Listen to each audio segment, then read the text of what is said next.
सकाळु उठी चा सहित टिके ब्रेड दीटा खाई बाहरी ड्यूटी जीवाई। जहाँ छुट्टी आनी सब सरीगला। एबे बाहरली कर्मक्षेत्र को।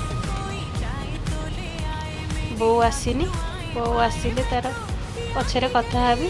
तेणु एकुटिया एक बाहरली बस पाखु जीवी बोली।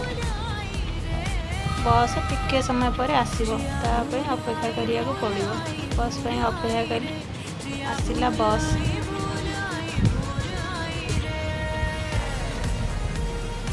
बस आसी पहुँचीगला। बस रे चढ़िले देखला बसटा बहुत खाली थिला। फास्ट जाए बस रे बसी पड़ली। 20 मिनट गला पर बस ओह्लैला।